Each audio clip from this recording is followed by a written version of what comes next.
Hey everyone. Anytime that we see Max Rebo, he's jamming on this strange keyboard instrument. Today, I'll give you all the info I can on it. Welcome to Max Rebo Week. This is Star Wars Music Analysis.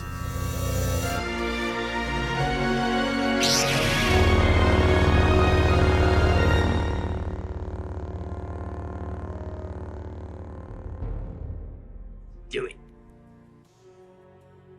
The instrument that Max Rebo plays is called the Red Ball Jett Organ, which received its name from what was going to originally be Max's name, Monster Number 21, Red Ball Jett.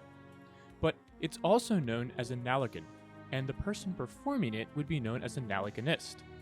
This circular keyboard was an organ, which means that it uses some sort of mechanism to blow air through a pipe.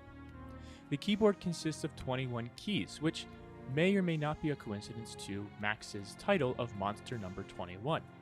And by most standards, this is not very many keys, though there likely could be some sort of stops or switch to change octaves and sounds, similar to pipe organs and electric keyboards in our own galaxy.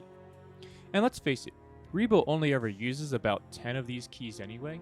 I mean, the guy is the most efficient performer I've ever seen based on the limited use he has with his instrument's full register.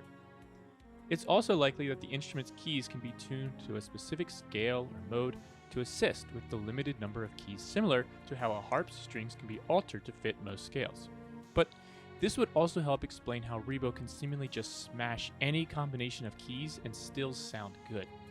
The large square box on the left side is designed to be an air intake, while the output speaker is on the right of the player and behind them, presumably so that they can easily hear themselves even in a loud musical environment. In between the organ's bass and the keys, there are air outlet pipes, which when the keys are depressed, release air, causing a vibration and the sound that follows from them. Since the instrument Max is playing is an organ, it makes sense that the original soundtrack from Jabba's palace is titled Jabba's Baroque Recital. The organ, after all, had its big moment during the Baroque era, and especially by the end of the Baroque, also known as the High Baroque, when Lutheranism and Protestants went all in on music in the church. The actual sound we hear is reminiscent, though, of a Hammond or electric rock organ oftentimes. It varies from track to track, which again leads me to believe that somewhere in there, Rebo has stops that he can pull or some sort of mechanism to alter the sound. The Hammond organ was a cornerstone of rock and roll in the 1960s and 70s, and the Star Wars crew definitely made use of this in the 1980s. The actual keys on the instrument are incredibly large compared to standard human keyboard instruments, and almost seem to more resemble the bars of a percussive keyboard instrument like the marimba. But his size difference seems to work well for Max's chubby suction cup fingers, and the lights underneath seem to be coordinated to what keys Max is depressing, which adds a cool extra layer to his performance. By the time of the Book of Boba Fett, Rebo is sporting a brand new Narlargon, which makes sense considering his old organ, well, All busted up, man!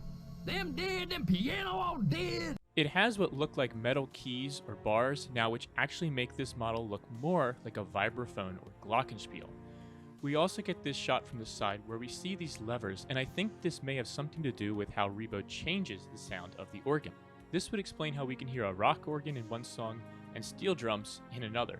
So basically, this is like a fancy space synthesizer, which might be part of why Rebo doesn't need a full band anymore to begin with. The middle of the organ is actually designed as a pillow or a cushion that Max sits on top of. This is actually all the more to Max Rebo that there actually is. He doesn't go down inside the organ like many actually think, and it's designed so that he can be raised up to play the keys.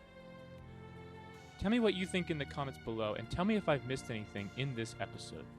And before you go, please don't forget to like this video and subscribe to learn more about the music of the galaxy far, far away. And as always, may the be with you.